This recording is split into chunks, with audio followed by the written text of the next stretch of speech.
Welcome everyone for the special program. And this special program is for the special Kartik. And this Kartik is very, very important for us because we always, every year, we will all looking forward for it. Because this is the time to recharge. So charging ourselves completely again for 1 year. That is this Kartik time. So for this special occasion, I have something very special. This is Saturday class is actually very, very special in the sense it's going to be 1 hour and 15 minutes. Plus some questions, and then followed by that we have the project status and things like that. But anyway, so that is what we are going to do.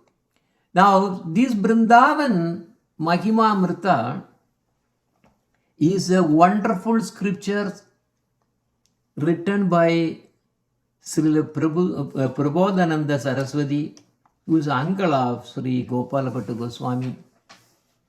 So we are so fortunate to really read today. And about the author, we would like to read something first about the author. And then we will read some verses to start. Then we will continue as we go. In his second Mangalacharana verse of Sri Hari Bhakti Vilasa, Sri Gopalabhatta Goswami, who is one of the 6 Goswamis, associates of Sri Krishna Chaitanya Deva, has mentioned the name of Srila Prabodhananda Saraswati as dear to Lord Chaitanya Deva and has identified himself as his disciple. So, in his Digdarshini commentary on that verse, Sri Sanatana Goswami has also described Prabodhananda Saraswati as the spiritual master of Gopalabhatta Goswami. So, Gopalabhatta, the disciple of Prabodhananda Saraswati, who is very dear to Sri Chaitanya Deva, is compiling the book Sri Hari Bhakti Vilasa for the pleasure of Rupa, Sanatana and Raghunath Dasa. Actually, as a matter of fact, something I want to add. In Sri Chaitanya Charitamrita, we don't really hear from 3 main personalities. One is Lokanath Goswami, we will not see. Then also Sri Prabodhananda Saraswati, we won't see. And also Gopalabhatta Goswami. Because when the author of Chaitanya Charitamrita approached these personalities to really give information, in fact, Lokanath Goswami was the very, very first disciple of Chaitanya Mahaprabhu to really go to Vrindavan. Vrindavan, he was the first one. He knows so many things, and Prabodhananda Saraswati got association afterwards, and then Gopalabhatta Goswami so intensely, but they said, but I can give all the information was long, but only thing is you should not mention my name. This is the so how can we say this? I mean, this is amazing. In this world, everybody wants to really put their take care of their own names and fames, but they completely refused. They said, if you are going to mention our name, then we are not going to, we are not going to give. So Prabodhananda Saraswati instructed Gopalabhatta Goswami. That's why we don't see these 3 personalities mentioned there, but they gave so much. Anyway, in the concluding verse of his Sukha Bodhini commentary on Gopala Tapani Upanishad, Sri Jiva Goswami Pada has mentioned Srila Prabodhananda Saraswati's commentary on Gopala Tapani Upanishad. So Gopala Tapani Upanishad is very important. I have a copy. So there are two personalities who have really given commentary. One is Prabodhananda Saraswati and the other one is Jiva Goswami. So in his prayers to the Vaishnavas, Sri Devakinanda the Dasa has mentioned the name of Prabodhananda Saraswati as follows. Prabodhananda Goshai Vandiva Yatma Yatane Ye Karila Maha Prabhu Ragunare Varnane. So I offer my respectful obeisances to Prabodhananda, who carefully described the transcendental qualities of Mahaprabhu Then also in his book, Sri Gaura Ganodesha Deepika, Sri Kaviraja, Kavi Karnapura Goswami has also stated that he says, Tunga Vidya Brajeyashit Sarvasatra Visharada Sa Prabodhanandayatir Gurodgana Saraswati. So Tungavidya, who is one of the 8 principal gopis of Braja and who is very expert in all the scriptures, has now appeared as Prabodhananda in order to glorify Sri Gauranga. So there is no mention of Prabodhananda Saraswati's name in either in Chaitanya Chandrodaya Nataka and Sri Chaitanya Charita, the Mahakavya of Kavikarnapura, and in Chaitanya Bhagavata or Vrindavan Dasa Thakura, or in the Sri Chaitanya Charitamrita of Krishna Dasa Kaviraja Goswami Pada, as I mentioned, because of the reason. In Sri Krishna Chaitanya Charitamrita or the Kadacha of Murari Gupta, there is no mention of Prabodhananda's name of the activities either. So then he is really so much, I mean, his personality is so unique. Anyway, as you all know, Mahaprabhu went to South India as part of his wonderful tour, and there he was staying in Sri Rangam for the 4 months, and at the house of Trimalla Bhatta, who was a Vaishnava from Sri Sampradaya at Sri Rangam. During the 4 months of the Chadurmasya, the entire Bhatta family became devotees of Radha Krishna. They were all actually the Lakshmi Narashma worshippers, so they completely got converted. In fact, this Prabodhananda Saraswati had really written like many other books, and one of them, because his books are very famous, very nectar actually. So this is actually Sri Radha Rasa Sudhanidhi. This is wonderful. So I mean, it's amazingly wonderful. And and there you can see how how he's describing the whole incident, as how Chaitanya Mahaprabhu during the Chadurmasya used to tease the Sri Vaishnavas about why you are actually worshipping Lakshmi Narayana, so and so. He is now he is all came from Krishna, etc. But they did not like it. But eventually, so many got converted to our Gaudiya Vaishnavism. So it is also stated therein that Mahaprabhu instructed Prabodhananda to send Gopala Bhatta to Vrindavana after the death of his parents. So Mahaprabhu looked at Prabodhananda and said to him with a smile, "Your disciple, who is the disciple? Is Gopala Bhatta Goswami. Your disciple will be a profound scholar in all the scriptures. Send him to Vrindavan once." This Prabodhananda was as dear to the Lord as his very life. By bestowing mercy on him, the Lord turned him into a topmost devotee. Okay, so now what did we find out?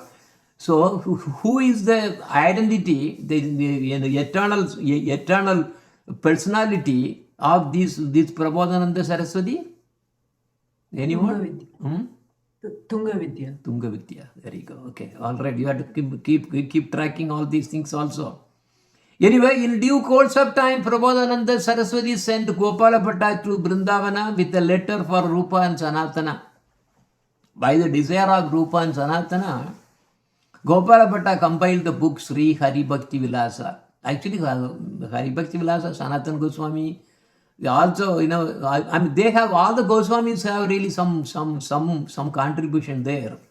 But Gopala Bhatta Goswami really gave a lot of contribution. In fact, I was thinking of reading that today, but because of this Kartik, so we just changing here. So this, in the Mangalacharanam of this book, he mentioned the name of Prabodhananda as his spiritual master. So Radha Krishna Goswami, who was also a disciple of Haridasa Pandita Goswami, described the name Prabodhananda Saraswati in this book also. So there are several places that is there. Anyway, according to the existing evidence, it is established that the Prabodhananda, who was the brother of Venkadapata, is the former instructor of Gopalapata Goswami. So anyway, so Gopalapata Goswami studied Vedas and also his uncle Prabodhananda Saraswati actually gave the Brahmana thread, all the initiation, all the things, initiation, everything, all the activities he did perfectly, because actually Prabodhananda Saraswati was a very well-known personality at that time, because he knew the Sri Parampara in and out completely. I mean, it was so high. For any question, he was the authority. But look at, he was completely, he ditched Sri Parampara. I mean, ditched in the sense he came out of it and took shelter under the lotus feet of Chaitanya Mahaprabhu. So that means Chaitanya Mahaprabhu already planned to making this Pungavidya to appear there in Sri Parampara. So taking that as an opportunity, and also Gopalapata Goswami also appeared there. And then, so anyway, Gopalapata Goswami, do you remember his identity? It's not coming from my brain. There you go, Gunamanjari. So now he is really tricking everybody. I am going for a South India trip and for the Chadurmasya. And then finally, he was collecting everybody, and the main purpose was to convert so many of the Sri Paramparas also to Gaudiyas. Because it's a mercy that he is giving. Anyway, so this is how it goes on.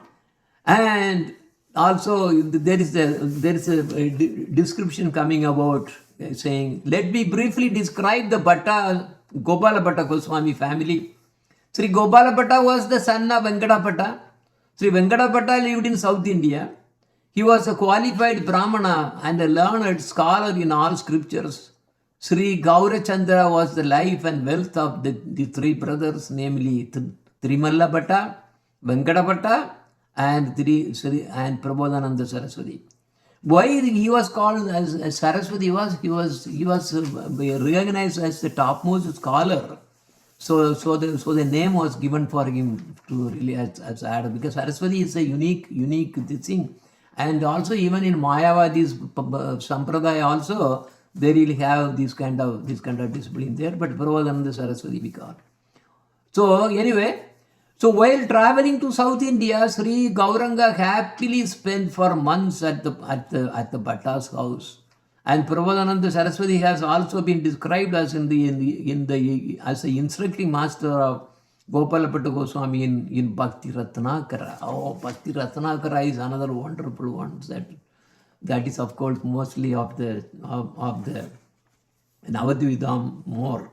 But anyway, I was thinking about what to read, and then finally today we really landed up here actually. Anyway, so great personalities like Sanatana Goswami Pada, Gopalapata Goswami Pada, Sri Jiva Goswami Pada, Devaki Nandana Dasa, Kavi Karnapura Goswami, Baladev Vidyabhushan, and Narahari Chakravarti have never described Prabodhananda Saraswati as a resident of Kashi. Why? Why I am saying Kashi? Because there is another personality. He was actually shown us there is a Prabodhananda Saraswati. There was two identity. One was saying, oh, he was in Kashi, he was a Mayavadi. Oh, that is different personality. That's what he is actually, here it is really described about that. We should be very careful. This Prabodhananda Saraswati is not the Prabodhananda Saraswati of the Kashi. Okay, who was a Mayavadi actually. Okay, so we will now slowly get into the reading of these Chaitanya Charita. I am just skipping some of the stuff because we don't have that much time to read anyway. So we will go. Okay. So anyway, the great personalities do, therefore, Gauranga, so Prabodhananda Saraswati completely surrendered himself to Lord Chaitanya Mahaprabhu, because even though he was actually very, very proficient scholar and he was the head, head priest or something like that, like that. So in Sri Rangam at that time, but he took the shelter of Lord Chaitanya Mahaprabhu. So now there is something coming from, in his prayer to the Vaishnavas, Sri Devakinandan Das, he has written there, Sutta Saraswati Vandau Bada Suttamati Maha Prabhurapaye Yantra Vasudo Visutta Bhakkati Prabhadananda Saraswati Kariye Vandana Ye Karila Maha Prabhura Gunera Varnana. I offer my obeisances to Prabhadananda Saraswati, whose heart was pure, who was highly learned in pure knowledge, who had unflinching devotion at the feet of Mahaprabhu, and who described the transcendental qualities of Mahaprabhu without careful consideration. Some people say that Sutta Saraswati and Prabodhananda Saraswati are two separate persons because they are same name, but they are actually different. That's what there's a discussion going on now. Before we get into some readings, few verses. And these Prabodhananda Saraswati, who is the author of these three Vrindavan Mahimamrta that we are actually going to be reading some verses from, has written several books, as I mentioned. One of them I really showed you that one of them is actually Vrindavan Mahimamrta, and then I really showed you the Sri Radha Rasa Sudhanidhi, which is my very favorite. Anyway, so he has written Sri Chaitanya Chaitanya Chandramrita. That is another wonderful scripture that he read. The unparalleled glories of Sri Krishna Chaitanya Deva and unalloyed attachment for him are described in this book. That's what I am reading the text from about the author. So then also he wrote Sri Vrindavan Mahimamrta, which is what we are going to be reading. So hopefully for some time, and depending on how we really want to do that. Then Sri Sangita Madhava Gita Kavya. So this actually consists of about 15 chapters, and it is composed of following the footsteps of Jayadeva Goswami's Gita Govinda. So Gita Govinda is a wonderful scripture for us. So at the end of each stanza, the phrase Saraswati Gita or the song of Saraswati is found. In the conclusion of this book, there are prayers to Sriman Mahaprabhu. Of course, Mahaprabhu, he completed this. Now, Vrindavan Mahimamrta, there is something very special because we did not get all his 100 sadhakas. Okay, so I think, there is somewhere it's going to come. Anyway. So, Sri Chaitanya Chandramrita, then Sri Vrindavana Mahimamrta, then Sangita Madhava Gita Kavya based on Gita Govinda, then Sri Rasa Prabandha. This book describes the confidential Rasa Leela pastimes of Sri Radha Krishna, because this is the jewel of Gaudiya Vaishnavism, especially under Gurudev, only the Rasika Gurus. Not everybody will be actually giving this. And now it was composed according with the Rasa Leela pastime described in Srimad Bhagavatam, which is basically Actually, I was thinking of reading this today, but it cannot be read in the public through Zoom. So this is the Sri Rasa Panja Adhyay. This is the five chapters of, that is pinnacle, including the Gopi Gita from Srimad Bhagavatam that our Gurudev took. And because Srila Prabhupada did not do translate the 10th canto. But this is the core of the pinnacle which our Gurudev has really written. This is very rare. And all the Goswamis and great personalities, all the Goswamis, they were all actually not really discussing about all the 9 cantos of this thing. No, they were not really giving classes on that. They are always giving the classes on these Panchadhyay. This is very, it's a heart of Srimad Bhagavatam, who else? Our Gurudev did that. Anyway, so what I'm trying to say was that was what I thought of reading, but it's not fit for reading for in the Zoom and things like that. So it has to be in person. So we changed that. Anyway, now Sri Shruti Stuti Vyakya. So this is the commentary on the 87th chapter of the 10th canto of Srimad Bhagavatam. You see, the author has divided the personifications of Shruti into two categories, namely Prema Rasamai Shruti and Sudha Bhavami Gopi. So like that. This is again detailed. You cannot really read that in public. Then Gopala Tapani Upanishad that I mentioned. There's a commentary that he wrote, and also Jiva Goswami wrote that one. So actually, yeah, so those are the two commentaries on the Gopala Tapani Upanishad. Then finally, the pinnacle is, one of the pinnacles is Sri Radha Rasa Sudha Nidhi. In this book of prayers, Sri Saraswati Pada has preached the supremacy of worshipping the lotus feet of Sri Radhika, as he has in his other books like Sri Chaitanya Charitamrita. Look at here now. Sri Parampara has no authority or no adhikar to get more into these Radharani's, these things. They may talk about Gopi, and also they may really say something about there is one name they will see. They will say he's not, no, because they can only get a trace of it. Because it's not in Vaikuntha there is no gopis, it's only queens. So Gopi Baba is only in their trace, that's all. They just hear about, that's about it. And Andal also went really with Dwaraka outskirt of Goloka, because he was actually, he really wanted to get Krishna, but as a Swakya Baba. Swakya Baba is not in Vrindavan, Goloka Vrindavan. So you have to understand where we stand, what fortunate, what kind of fortune that we have really got, and we have to make use of this. Otherwise, if we do not really do the necessary things to really make use of this wonderful opportunity to really coming under this Gaudiya Sampradaya, then everything will be waste. So here, these Sri Radha Rasa Sudha Nidhi, these prayers are very wonderful. So this is so here it's saying, okay, so it's a supremacy of worshipping the lotus feet of Sri Radha, as he has in his other books like in Sri Chaitanya Chandramrita and also Sri Vrindavana Mahimamrta. Of course, this is completely all glorifying Vrindavan.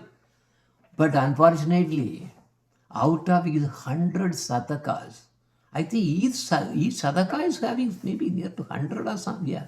So many, so many verses in every Sataka, 100 Satakas. Out of the 100 Satakas, only 21, I believe. 22 Satakas. 22 Satakas could be really found. All the remaining, what is 100 minus 22 is what? 78? Yeah, is that my math? Okay. 78 sadhakas have disappeared. This is very bad for us. And even out of the 22 good sadhakas that were recovered, only 17 sadhakas could be printed. Look at this. This is at least whatever that we got. We have to go with that. So that comes to exactly 30 minutes so far, and we will get into Sadhaka 1. So this Sadhaka I am reading. I am trying to read because my Sanskrit is not that good.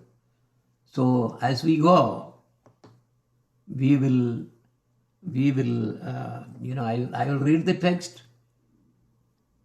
and read the poem and then read the text also. Sri Radha Murali Manohara Padambojam Sada Bhavayan Sri Chaitanya Mahaprabho Padarajaha Swatmanam evarpayan Srimad Bhagavatottaman Gunanidhin Atiyadaradanaman Sri Vrindavana Divya Vaibhavam Aham Stotum Muda Parave. Remembering the lotus feet of Sri Radha and Sri Murali Manohara, surrendering myself at the dust from the lotus feet of Sri Chaitanya Mahaprabhu, and after repeatedly offering my most respectful obeisances at the feet of exalted devotees who are like oceans of transcendental qualities, I happily prepare to offer my prayers unto the transcendental qualities until who are like oceans of transcendental qualities. I happily prepare to offer my prayers at their, unto the transcendental abode of Vrindavana with their blessings of their transcendental qualities. So now that is how we starts. Now the text number 2. Isho apiyasya Mahimamrta varirase Param prayatum analam patatatra ke anye Kindu alpamapi ahamati pranayat vigaya Shyam danya danya iti me samupakramo ayam. Even the Supreme Lord Himself is incapable of crossing the ocean of nectarian glories of Vrindavana. Even, watch the sentence.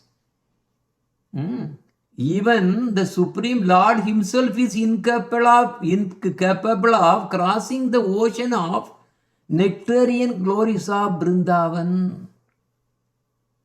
Therefore, who else is able to do so? This is my humble attempt to become glorious by merging into that ocean with great care and love. So he is basically preparing to really glorify. And before he is glorifying Vrindavan, he is begging for the blessings and all the permission to even glorify her. Srimat Vrindad Vimama Gridi Sporayatma Swarupam Ati Acharyam Prakriti Paramananda Vidya Rahasyam Purna Brahmamritam Abhihriya Vibhudatum Naneti Brute Yatro Upanishad Iha Tatrat Vartaka Kutasitaha. O Sri Vrindavana, please reveal in my heart your wonderful transcendental form full of the most confidential spiritual knowledge and bliss. Embraced to describe the highest nectar, the Upanishads are not able to say anything. They can only say not this, not this, not this, not this. Oh Vrindavan, where are you being described?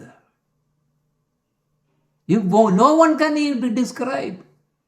Because even the Lord Himself is not capable of even seeing the ocean of this bliss of Vrindavan. No. Then how can?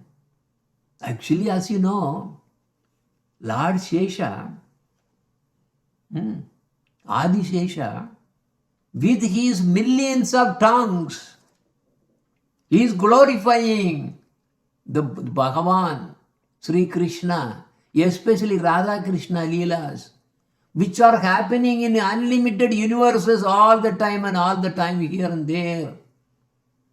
He is trying to really narrate all the pastimes with his millions of tongues, but he is unable to do so. That is the glory of the Leelas of the pastimes of the Lord. So Lord is so glorious that way. But look at the glory of this Vrindavan.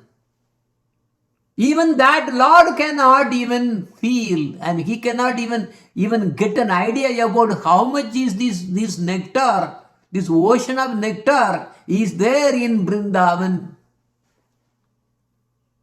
This is Goloka Vrindavan, not Vaikunta, not Dwaraka, not Madhura, not Saket. This is unique to Goloka Vrindavan. Full of nectar, oceans of nectar. Radha Krishna Vilasa Purnasu Chamatkaram Mahamaduri Saraspara Samudkritim Harirasodkarshasya Kataparam Divyam Swatyarasaikaramya Subha Gashesham Nasesha Divihi Seshairgamya Gunav Goparam Anisham Samstaumi Vrindavanam. Day and night I glorify. Day and night I glorify Vrindavana, which is filled with the wonder of Sri Sri Radha and Krishna's pastimes. The wonder of the greatest sweetness, the ultimate nectar of Lord Hari, the sweetest, most beautiful auspiciousness, and the flood of virtues.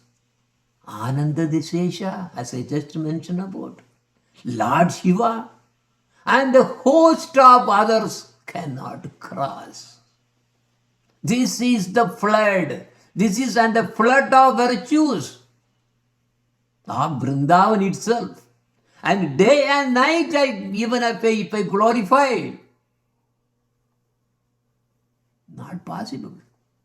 Because it is a bottomless ocean of nectar. Look at who can. And again remember, out of the 100 Satakas, we got only 22. 78 is gone. And out of that only 17 could be printed. But again, who has time?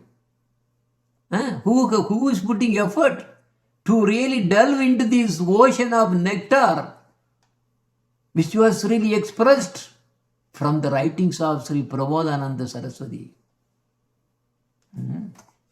So this is the glory of Vrindavan.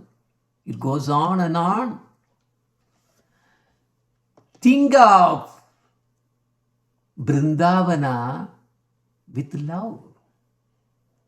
Premaudkenya Vichityatam Viluttanai Sharvangam Ashocyatam Dehasyasya Samarpanena Sutridam Prema Samasiyatvam Radhabjanir Upasyatam Sirakacharam Praniha Santosyatam Sri Vrindavanam Yeva Sarva Paramam Sarvatmana Sriyatam. What is he saying? Think of Vrindavana with love. This is divine love. And you go to Vrindavan and roll in its dust. That's what Chaitanya Mahaprabhu did. Because Chaitanya Mahaprabhu did not want to go with all his disciples and everybody. No, he said, no, nobody's coming with me. Nobody should come with me. That is how one should see Vrindavan. Otherwise, you are not seeing Vrindavan. You have to go alone. And only when you go alone, you can roll in its dust. Otherwise, you cannot. So love the Vrindavan ardently. Please its moving and non-moving residents in Vrindavan. The residents, there are so many monkeys, there are residents of Vrindavan. Actually, nowadays, so many people are going to Vrindavan, they are not Brajavasis. These monkeys can be said that they are the Brajavasis.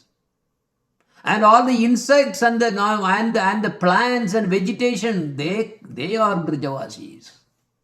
But not everybody. That's what our Gurudev said.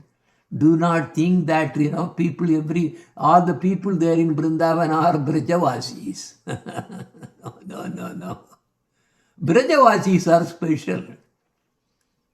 Remember, Jagalas Jagate Mura Vidhi Bhakti. In the world, so many people are there all worshipping with Vidhi Bhakti. But with the Vidhi Bhakti, nahi, you cannot really attract me. Brajabhave. Without Brajabhave, you cannot attract me, Krishna says. You worship with all the rules and regulations. No. It's a lot playful things. Some children is really trying to show some tricks to me. I am not buying all those.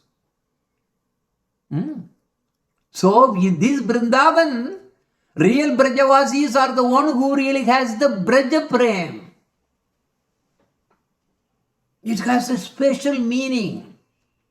Because Vrindavan has Visuddha Sattva. Brajavasis have Visuddha Sattva. And whatever that's Vrindavan, Vaikuntha Vasis or Dwaraka Vasis, whatever Vasis that you say, these Vasis are not anything to do with Visuddha Sattva. They are only Suddha Sattva maximum. If at all something, probably maybe even just Sattva, they can go to Vaikuntha. But Suddha Sattva is even higher. Visuddha Sattva we want for that Braja Prem.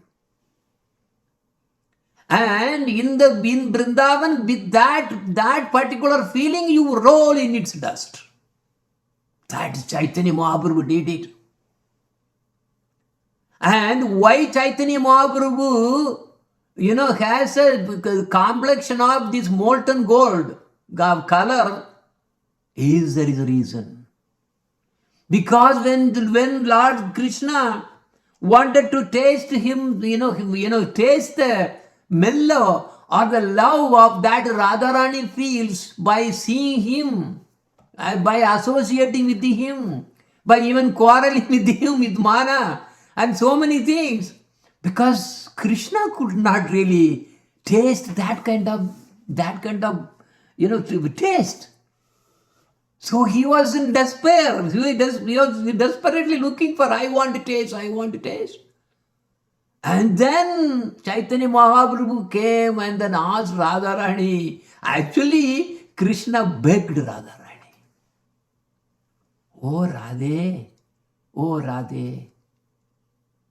I am not able to taste what you are tasting.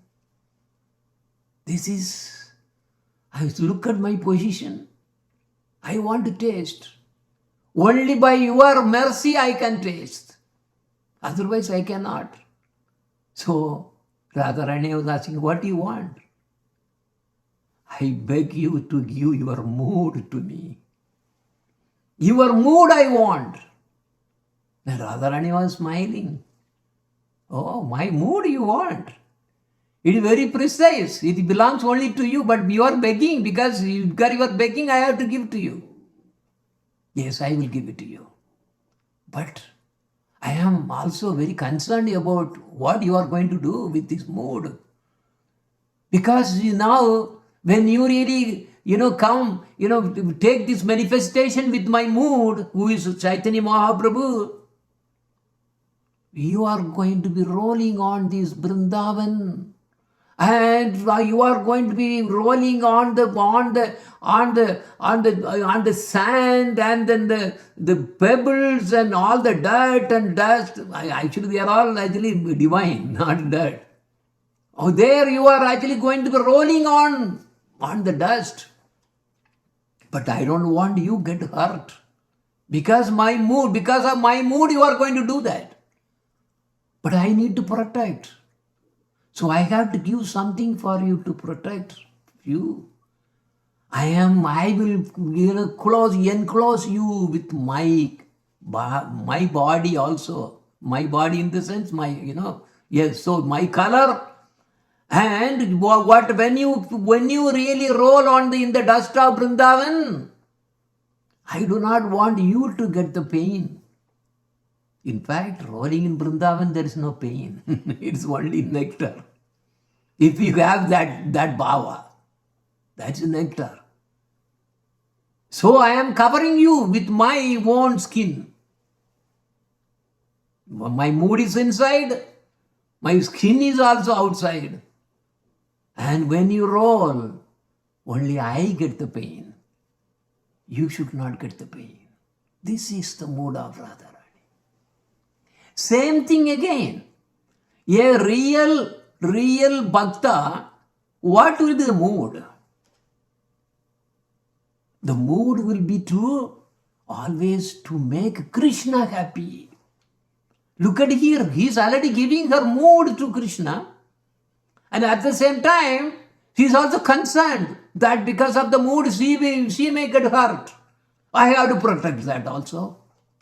Because Krishna should be always without any problem or anything. This is the Braj Bhav. And here Prabodhananda Saraswati is talking about this rolling in the dust. And you love it ardently. Please, it's moving and non-moving residents. You have to please them. You should not hurt anyone. Actually, a proper Vaishnava will never even want to take even a small grass out from the root. He will not. Because it is hurting. So this is the sentiment of a Vaishnava. So here is saying, you have to please the moving and non-moving residents. What are the moving residents? All those who are all the monkeys and animals and and including Brajavasis, of course, real Brajavasis. And non-moving residents, trees and, all the blossoming flowers and these and all the trees and bushes. You have to please them. Worship Sri Radha's birthplace. With all your heart to take shelter of Sri Vrindavan, the best of all the holy places. Vedanta pratipadayandi mukato no chetada kim mama manyante vata sastra garta parita dushtar kina kim tata no ched bhagavata anubhuti padavi yatastada kim mama swatma vajra sahasra vitta iva Na spandeta Vrindavanat. It does not matter to me if the Vedic literatures, so-called Vedic literatures, if the Vedanta does not directly describe Vrindavana, why should that matter me? I don't care. Whatever they talk about Vrindavan, because they cannot talk about Vrindavan because they don't know Vrindavan. Veda has no way of describing Vedanta. Describing Vrindavana. Even Vedanta, beyond Vedas, so many other, they also cannot.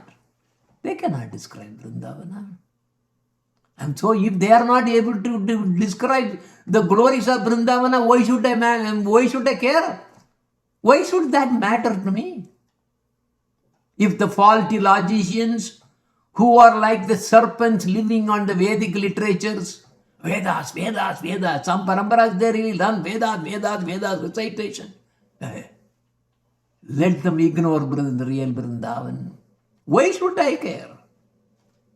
If even the devotees of the Lord do not understand the glories of Vrindavana, how does it affect me? Even my heart were pierced by thousands of thunderbolts. I will never ever leave Vrindavan. Look at the word again. Even if my heart, look at here, Swatma Vajra Sahasra. How many? Sahasra means thousands.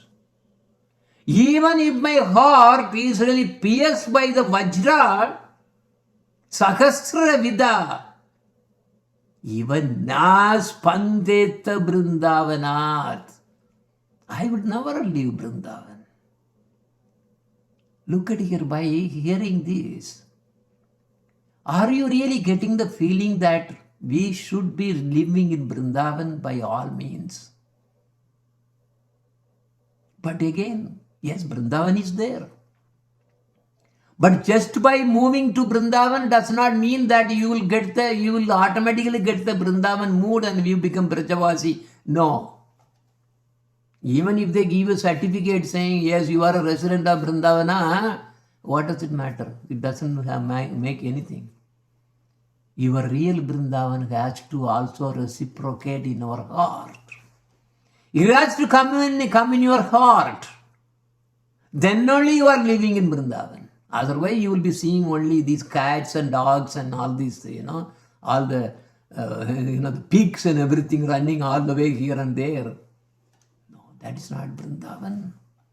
This Vrindavan is a special sentiment that Prabhupada Saraswati, if he has written, just about glories only. If he had to write so many sadhakas, every sadhakas have so much. We are only, what is the text number 6 now? What is the sadhakas 1?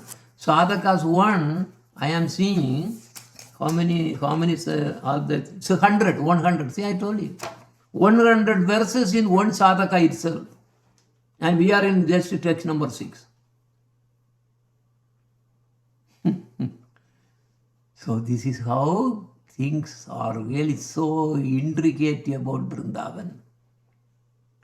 Prodhanchatpika panchamam pravilas vamsi sushankitakam saka kanta sikandi tantavakalam prolasi valli drumam Brajan manjuni kunjakam kahak kulai chitram vichitram mam mrgair nana divya sarak sarit girivaram dhyayami Vrindavanam.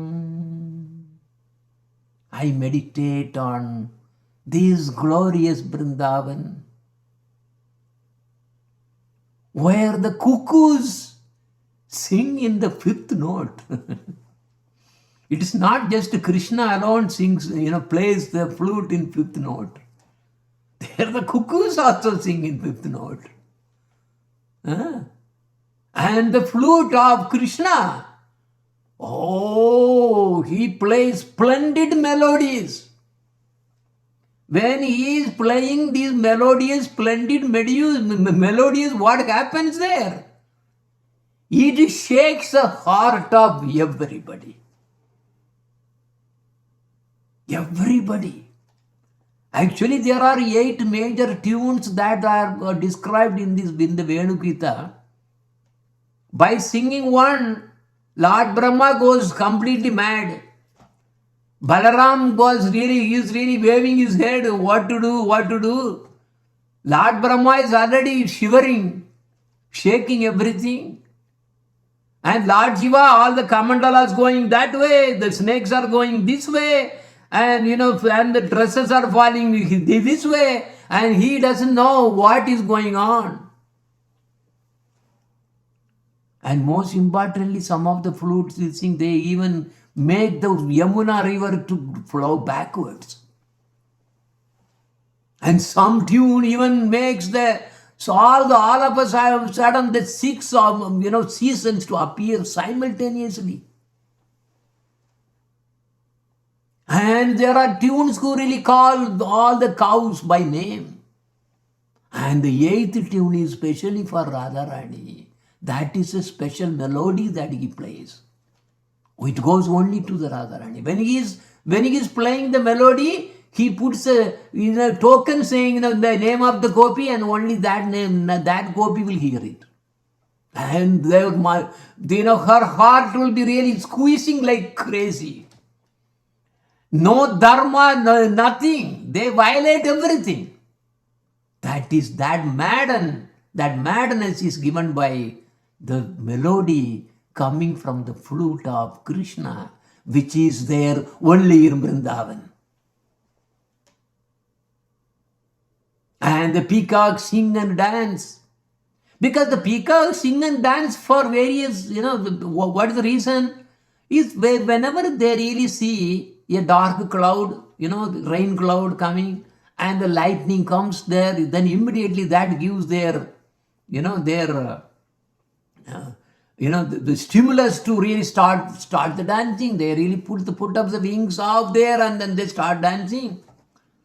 But here, when Krishna is really playing, even though there is no rain cloud, no thunder, nothing is coming, these peacocks will start sing and dance. Why?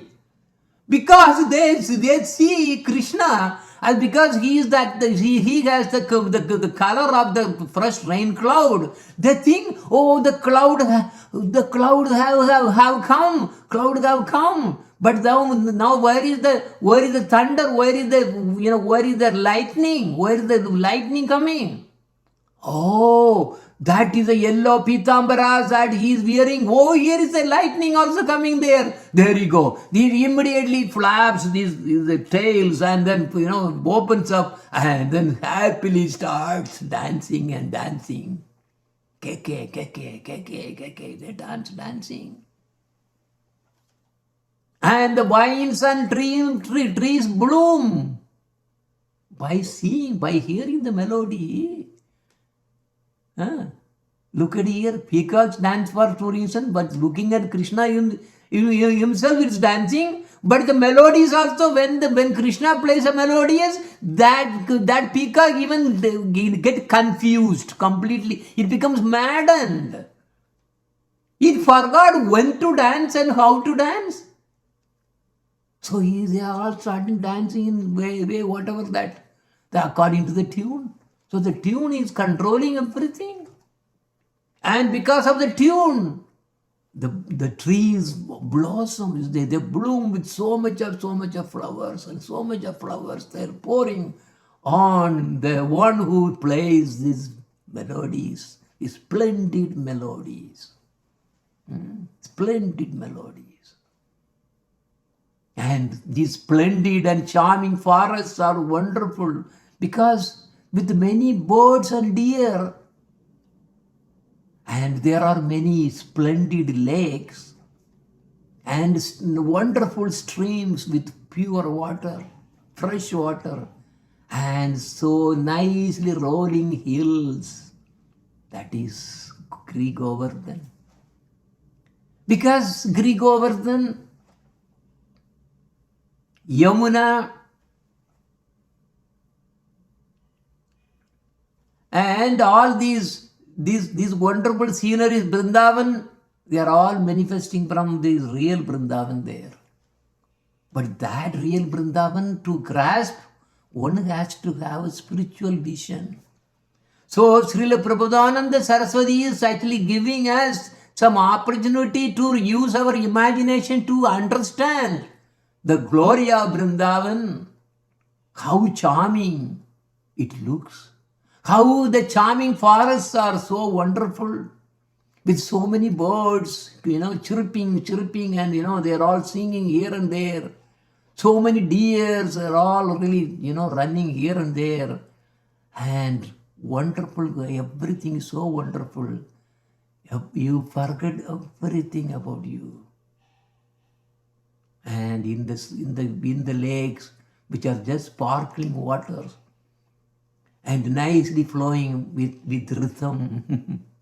That also, when Krishna plays, even these streams also takes rhythms with that. And it all these splendid melodies also reflect from these hills, Govardhan Hill, and echoing, and it is going everywhere. So that is Vrindavan. I meditate on that Vrindavan.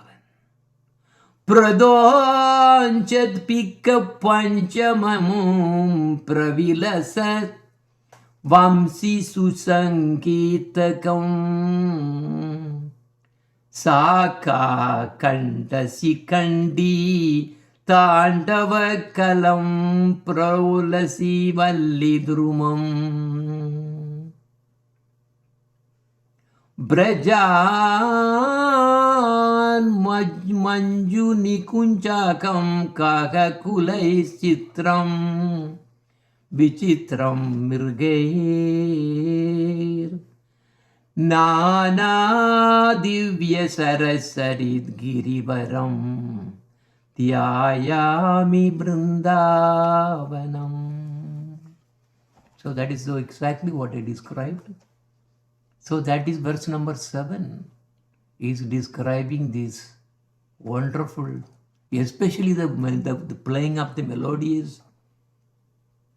And I meditate on that. This is how we should meditate when we are chanting. It is not like chanting should not be just like a stale, and it should not be just like a boring. You have to bring in this essence. This masala has to be there. Then the result will be much more. So I meditate on that land, in which birds like cuckoo sing sweet songs on the fifth note. Enchanting sounds of Krishna's flute satisfies the ears of inhabitants. Inhabitants means who really has their Vrindavan in their heart also, this will automatically happening. And then all the peacocks may, dance by hearing these wonderful melodies. And these creepers and trees are bending down with fruits. For whom? For the players. Remember, like actually peacocks when they really played, because played in front of the flute, because peacocks were thinking, oh, this flute player is amazingly playing. Because if you go on the streets, especially in India and also even here also, there will be some performers. They will be performing something, and when we really hear, oh, they are doing wonderful performance, what do you do? You take some money from your pocket and then put there. So whatever it is there, nowadays and all, in the temples and churches and all, churches especially, they will bring something, you have to put it. You know, even empty hand you have to ask him put it there. They will force you to give something. But here, the peacocks are obligated, they are really feeling that they have to give some gift to Krishna. But they don't have anything. They don't have any necklace or anything. They don't have any jewels. So they were feeling really,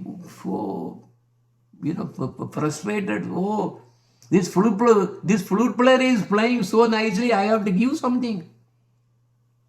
But then it remembers, oh, people are crazy about for my feather because of the beauty. Oh, let me give one. Let me give me one. So he take one using this its peak, like you just take one out, and then he gives that to Krishna. That is Vrindavan. So the peacocks wanted to give something. So the peacock is giving his feather. And Krishna was so happy because Krishna is like that kind of quality. You give a tulasi leaf and water, he says, now you have bought me. I am sold to you now. This is the quality of Krishna. And Krishna, because it is coming out of affection from these peacocks, he accepts it and then puts it on wire, not on the pocket. Not on the side where he puts the flute or something. Not even on the ear where he normally keeps some flowers there. He put it on the top of the crown. Yes, to honor this gift, unique gift by this peacock. That is how. Oh, his quality is like that. And the trees, now the trees also want to give something. What do they can give? They can give only fruits and flowers everywhere. But on the side, some of the animals like deers, they have nothing to give. What can they give? So what do? They are crying. Why, oh Krishna, everybody is giving something, but I am not able to give you anything. What a pitiable situation. Look at my situation. And he's crying and crying. So the tears are really dropping from their tears, like rivers. What a scene and what a scene. This is the land that we have to bring into our memory, which is there eternally there in Golaka Vrindavan, which only qualified gurus can give this. Not everyone can give this. Because you need to have realization. So, with that, now I am switching to, we have come to the conclusion. So, we covered up to text 7. So, now the time is running. I want to just to play one video because today Vrindavanapura sundaradani vrishabhanu nandini nandana pyari Vrindavanapura sundaradani vrishabhanu nandini nandana pyari Vrajajana hari manasa sarvahari Paramara sukhadara radhanami Vrajajana hari manasa sarvahari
वृन्दावनपुर सुन्दर रानी वृषभानु नन्दिनी नन्दन प्यारी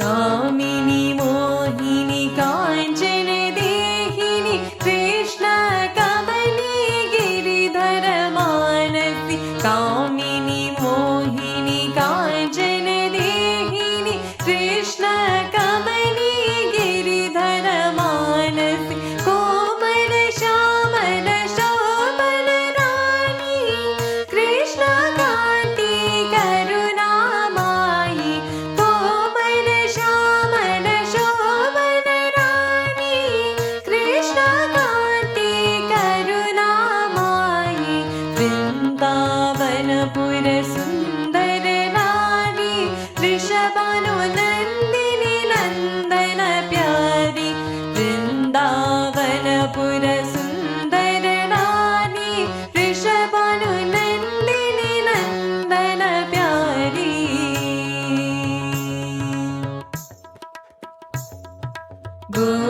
गोलोकवासिनी